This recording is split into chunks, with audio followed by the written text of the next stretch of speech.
Assalamualaikum warahmatullahi wabarakatuh. Saya Kiki Ambarwati dari Universitas Syarsi, Prodi Akuntansi. Di sini saya ingin membahas materi tentang uji kuesioner atau primer. Data primer adalah data yang diperoleh atau dikumpulkan langsung oleh peneliti dari sumber datanya. Beberapa teknik pengumpulan data primer antara lain yang pertama ada observasi, wawancara, dan penyebaran kuesioner. Untuk penyebaran kuesioner adalah penyebaran yang efektif karena pakai G-Form yang secara otomatis atau secara online. Lalu kalau untuk wawancara itu menurut saya tidak efektif karena butuh waktu yang cukup lama.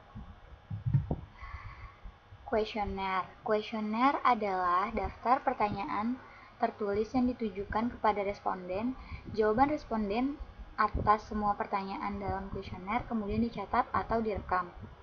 Kuesioner merupakan metode pengumpulan data yang efisien bila peneliti mengetahui secara pasti data atau informasi apa yang dibutuhkan dan bagaimana variabel yang menyatakan informasi yang dibutuhkan tersebut diukur. Nah, ini ada uji-uji SPSS untuk data primer. Yang pertama ini ada uji deskriptif, lalu uji kualitas data yang terdiri dari uji validasi dan uji reliabilitas, lalu ada uji asumsi klasik, uji regresi linear berganda, uji hipotesis yang terdiri dari uji T dan uji F, uji koefisien determinasi. Nah, untuk statistik deskriptif adalah pembahasan tentang cara pengumpulan data untuk memperoleh informasi yang berguna dan mudah dipahami. Dengan kata lain, statistik deskriptif adalah penggambaran data yang telah dikumpulkan. Banyak cara yang bisa digunakan untuk menggambarkan data, bisa menggunakan tabel distribusi, grafik, diagram, atau dalam bentuk narasi.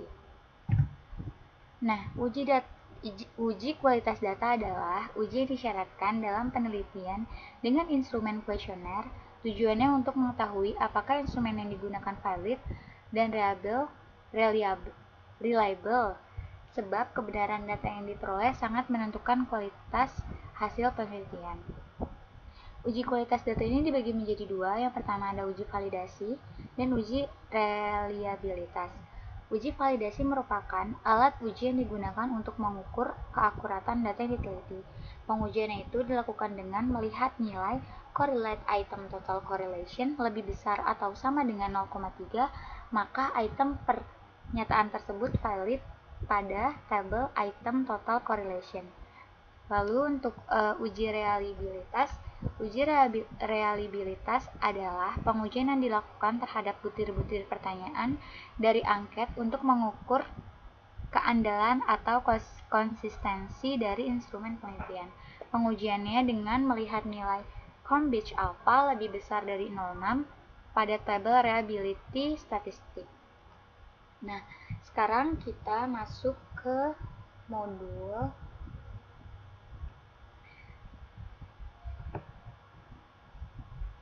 Nah, ini adalah gambaran saja ketika nanti kita membuat skripsi. Di halaman pertama ini ada cover atau judul yang berisi variabel X dan Y. Di sini ada variabel X1 yaitu kemandirian belajar. Di sini kemandirian belajar. Dan X2-nya itu adalah motivasi berprestasi. Nah, untuk variabel Y itu ada di sini praktikum aplikasi software SPSS. Nah, kita langsung lanjut ke bab 3 karena di sini langsung menjelaskan metode yang kita pilih untuk penelitian. Di sini yang sudah tadi saya jelaskan bahwa kemandirian belajar itu adalah X1, motivasi berprestasi adalah X2, dan prestasi praktikum aplikasi software SPSS adalah Y. Nah, di sini ada metode analisis data, kemudian ada analisis statistik deskriptif. Ini kita skip aja langsung. Nah, di sini ada di lampiran 1 ini ada kisi-kisi angket penelitian.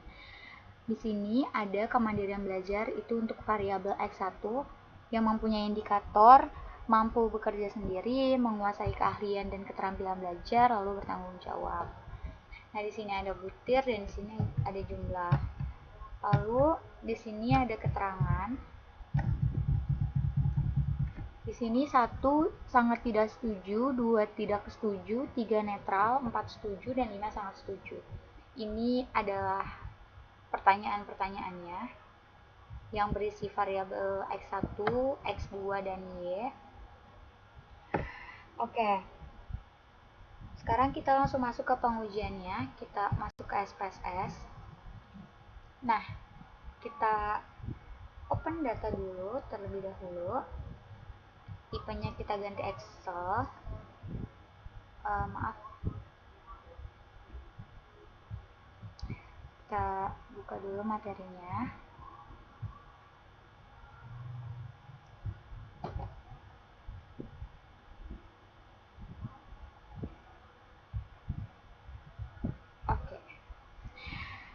Nah, ini adalah hasil datanya. Di sini kita ubah dulu menjadi 0 supaya datanya itu nggak desimal.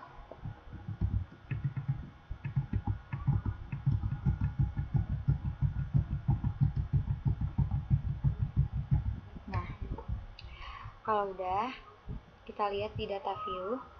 Di sini ada nama. Nama itu kenapa dalam bentuk numerik? Karena nama itu bersifat rahasia, jadi kita asumsikan aja 1, 2, 3 dan seterusnya. Lalu di sini ada gender, ada kelas, dan sini ada B01 sampai seterusnya. Ini adalah B01 ini sampai B06 ini untuk variabel X, M01 variabel X1, M01 sampai dengan M05 ini untuk variabel X2, dan W01 sampai dengan W07 ini adalah untuk variabel Y. Nah, sekarang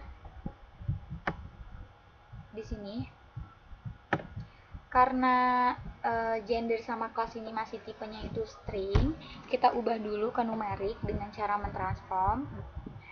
Kita klik transform, lalu record into same to variable, kemudian klik gender di sini, lalu perempuan itu 1, add laki-laki itu 2.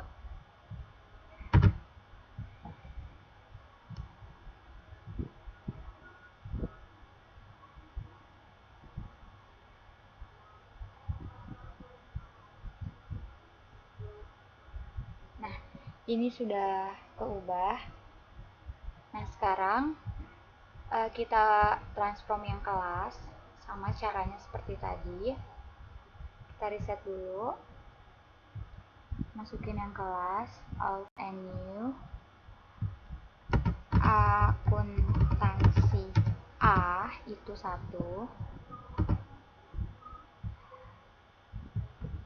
akuntansi B itu 2, akuntansi C itu 3.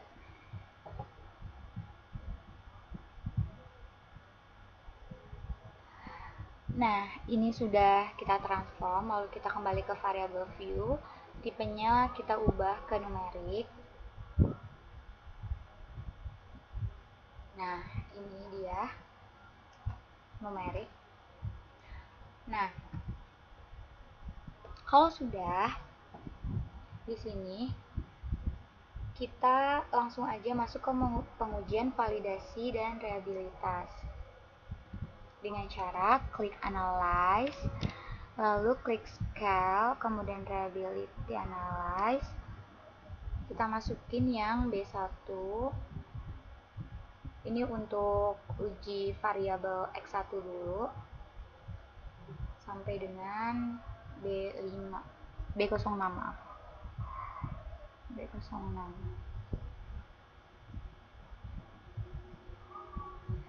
Nah, kemudian kita klik statistik, scale if item that led delete itu kita klik dulu lalu continue, lalu klik OK. Nah, sebelum kita jelaskan data outputnya, kita uji juga untuk variabel X2 dan Y. Caranya sama seperti yang tadi.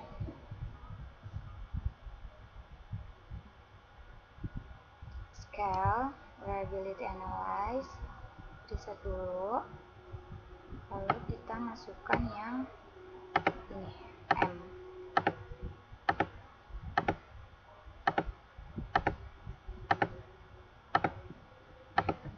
Ini untuk pengujian X2 sama seperti tadi.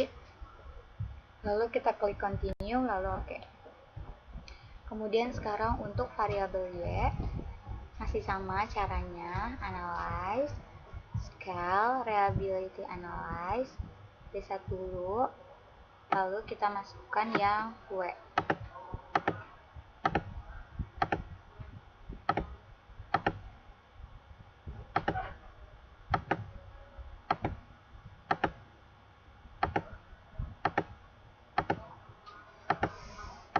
Oke, lalu klik statistik sama seperti tadi, lalu klik OK. Nah, ini adalah hasil output semuanya di sini.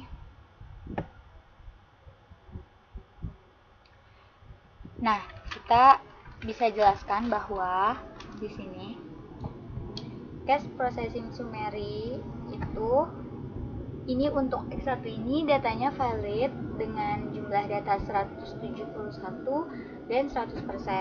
Nah, untuk reliability statistik Cronbach's alpha-nya ini 0,76, di mana 0,76 ini lebih besar dari 0,6, maka bisa dibilang data ini adalah valid. Kemudian untuk uji validasi di sini ada item total statistik di tabel correlate item total correlation. Di sini kita bisa lihat nih bahwa semuanya ini angkanya lebih dari 0,3, yang berarti datanya itu valid. Kemudian untuk yang X2 di sini sama, datanya itu valid dengan total 171 dan 100%. Reliability statistiknya itu Cronbach's alpha-nya 0,818 yang berarti lebih besar dari 0,6, maka data ini adalah valid. Lalu untuk pengujian validasi di sini ada item total statistik di kolom correlate item total correlation, dilihat di sini bahwa semua datanya itu lebih dari 0,3, di mana bisa dibilang data ini adalah valid. Kemudian untuk pengujian yang yang Y, di sini sama, datanya itu valid dengan jumlah 171 dengan persenan 100. Kemudian reliability statistiknya Cronbach's alpha-nya 0,778, di mana 0,778 ini lebih besar dari 0,6 yang dikatakan bahwa datanya valid. Kemudian di item total statistik di kolom correlate item total correlation bisa kita lihat juga bahwa semua datanya ini lebih besar dari 0,3, yang bisa dibilang bahwa data ini adalah valid. Nah, ini adalah semua hasil uji yang sudah tadi kita uji. Kesimpulannya adalah uji validasi dan reliabilitas menghasilkan data yang valid gitu. Nah, ini seterusnya itu ada materi uji asumsi klasik, kemudian ada uji hipotesis, uji regresi linear berganda, ada uji statistik F, kemudian ada uji statistik T, lalu ada uji koefisien determinasi. Itu nanti kita bahas di next video.